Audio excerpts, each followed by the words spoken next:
Japan's abdicating emperor calls for young to be taught about horrors or war. Here's a summary of the article. Japan's emperor has marked his last birthday before his abdication next year by calling for his country's younger generations to be taught accurately about the horrors of war and expressing relief that his reign has been a peaceful one for Japan. It is important not to forget that countless lives were lost in the Second World War and that the peace and prosperity of post-war Japan was built upon the numerous sacrifices and tireless efforts made by the Japanese people, and to pass on this history accurately to those born after the war, he said. Referring to the end of my journey as emperor, Akihito, whose voice appeared to tremble with emotion, added, "It gives me deep comfort that the Heisei era is coming to an end, free of war in Japan. Japan's post-war constitution prohibits the emperor from wielding political influence, but the imperial couple have promoted reconciliation with former victims of Japanese wartime aggression." In 1992, Akihito became the first Japanese emperor to visit China, telling his hosts he deeply deplored an unfortunate period in which my country inflicted great suffering on the people of China during a war fought in the name of his father. In his birthday address, he also noted the sacrifice made by the people of the southern Japanese island of Okinawa, the scene of a fierce battle during the war and home to tens of thousands of U.S. troops. Speaking soon after Parliament passed a law to bring in hundreds of thousands of immigrant workers to address Japan's labor shortage, he said he hoped the country's people would be able to warmly welcome as members of our society those who come to Japan to work. This post received a score of 40,652, with an upvote ratio of 93%. Here are the top comments in response to this article. Horrors or war sounds like a very difficult choice. My two favorite film genres.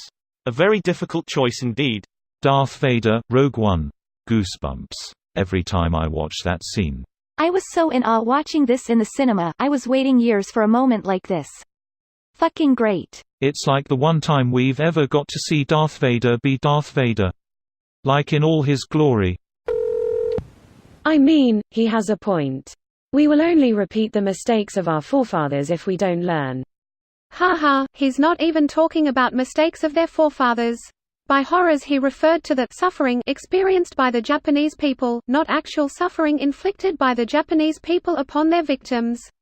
I gave you an upvote for pointing out the comments he made, but it is important to note that the emperor is constitutionally prohibited from making comments which can be considered political. The topic of Japan's involvement, rightly or wrongly, is a hot political topic over there, as you've pointed out. These comments are probably as close as he can get before he oversteps what he is allowed to say. Greater than what he is allowed to say. On the other hand, right before abdicating would be the best time ever to say things he truly believes but isn't allowed to say. Wouldn't it be better to wait until after he abdicates? Then he's not bound by any laws affecting the emperor. He could do that, but essentially it would just be dumping on his son who would be emperor. For reasons of family and his role, he wouldn't do that. German here. I don't see why that's a bad thing to talk about. I surely plan on not opening a concentration camp anytime soon after visiting Auschwitz at 13 years old. Was fun. Claw marks in concrete walls done by suffocating children my age at that time. I'm 27 now. Still the worst place I've ever been to. And I've been to both North Korea and Mali before. Just wondering, but do most Germans actually visit a concentration camp? AFAIK, in most states you visit a concentration camp in history class. We talk about concentration camps, about German, Japanese, and Allied a-bit war crimes. About why World War II happened and how German politics looked like before the rise of Hitler. We look at individual lives of people that died in concentration camps. I admire that quite a lot. In America, the only war crimes I've been taught about that America committed was the Hiroshima and Nagasaki bombings. American here. In my history classes, the Japan bombing wasn't presented as a war crime.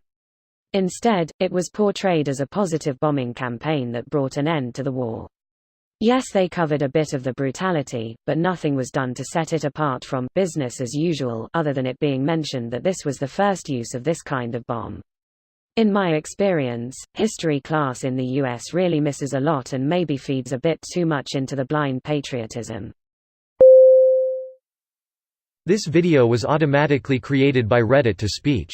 The article and comments in this video were selected from Reddit according to their upvotes, and any paraphrasing was performed by smmry.com, without any human intervention.